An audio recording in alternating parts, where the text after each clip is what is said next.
had many important topics that we discussed today. So first, of course, Ukraine. It is clear that all the member states want peace, and remember, we had 27 countries who supported the ceasefire. Also, Ukraine agreed to unconditional ceasefire already a month ago. And yet we are seeing that Russia alone wants war, because we see the deadliest attack just yesterday, Sumy airstrike over the weekend, it is clear that they are stalling and not wanting peace at all. So the only way to get Russia to negotiate seriously is putting some more pressure on Russia. Then second, the military aid to Ukraine. I mean, one is putting pressure on Russia, but then the other part is also helping Ukraine to defend itself. It is clear that we are the biggest provider of military aid. We are also the biggest provider or buyer from the Ukraine defense industry, and the biggest supporter of the defense industry. And we are also, we have the mission of training Ukrainian soldiers, so over 73,000 soldiers we have already trained. So today we also discussed what more can we do when it comes to the missions. Should we expand the mandate of the missions that we have in order to also contribute to the security guarantees of coalition of the willing?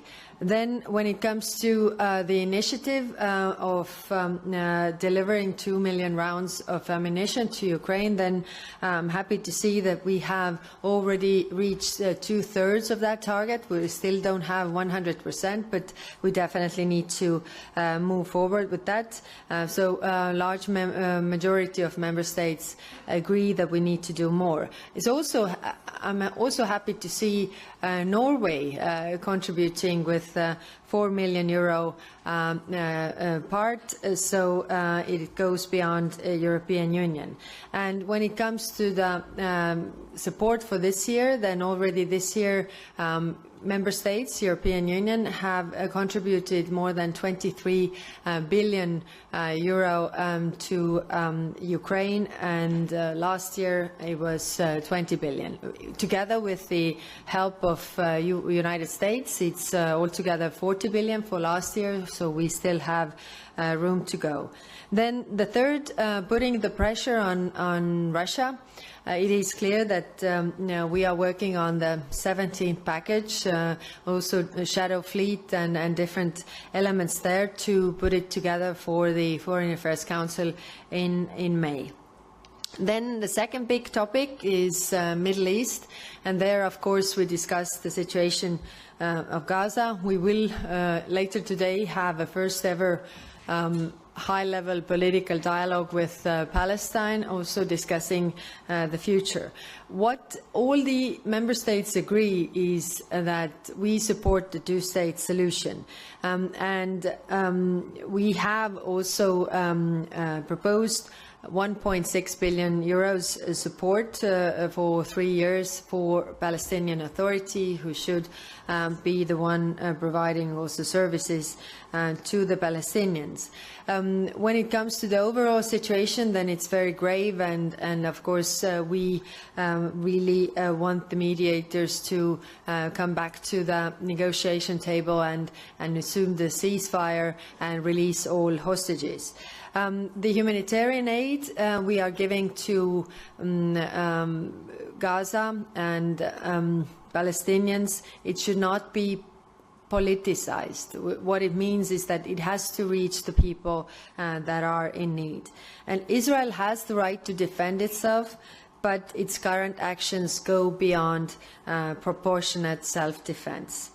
We welcome the Arab plan for reconstruction of Gaza, but at the same time it lacks 3 important elements, which is funding, security and the governance of Gaza, but we are willing to work with our Arab partners, international partners, to develop on these topics.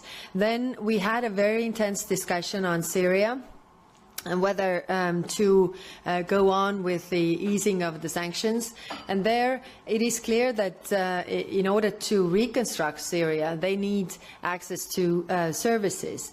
But it's also clear that we haven't seen many steps from the new leadership, and this future of Syria is still very fragile, but still hopeful. So we agreed that we will evaluate the process so far, because we have done some lifting of the sanctions, but we will also work to propose next steps, of course, keeping in mind the conditionalities, the red lines that we will put, or the conditions that we really want to see. So we will work on the technical specifications there, and then come back if we are ready to agree and move forward with this step.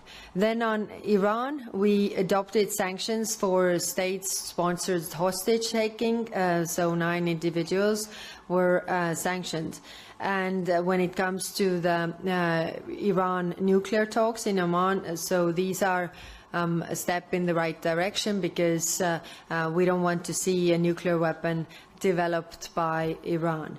Then we had a discussion on Africa, and there I thanked all those member states who have represented also European Union on their side on different events in different parts of Africa. What is clear that all the member states want more engagement with African countries, and not to lose them to any outside influence like Russia or China.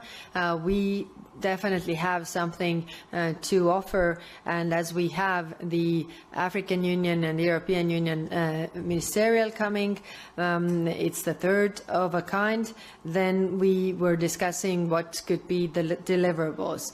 Of course, also in Africa we see some very worrying developments, of course, like the worst humanitarian crisis in Sudan. So we also discussed what more can we do?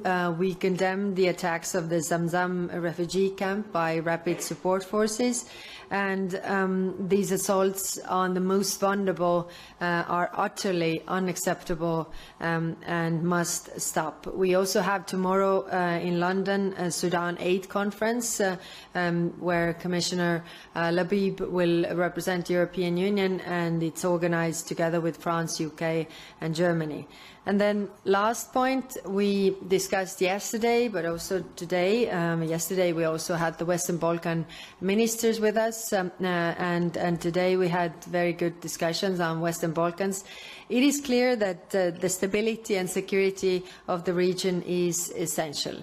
And, if you look at the map, Western Balkans are in Europe geographically. They should also be in the European Union, and that's why the enlargement process is super important, and we need to move forward with that. We see Albania and Montenegro going really doing good steps and good reforms, so hopefully we'll have some success stories from there. Then in Bosnia-Herzegovina, it is in constitutional crisis, and it is clear that any attempt to break Bosnia-Herzegovina is unacceptable. The political leaders must bridge divisions, not to widen them. And when I was there, I was also seeing that enlargement is something that they all agree on. So they should move with the decisions on this regard, because the criticism of the international intervention could be, the international intervention could be phased out if everybody sees that they are able to make their decisions on their own. And then finally on Serbia and Kosovo, it is clear that the normalization of their relations is of utmost importance, and that's why the Belgrade-Pristina dialogue must continue. We have appointed a new special representative for Belgrade-Pristina dialogue, and I will also visit the countries later in May.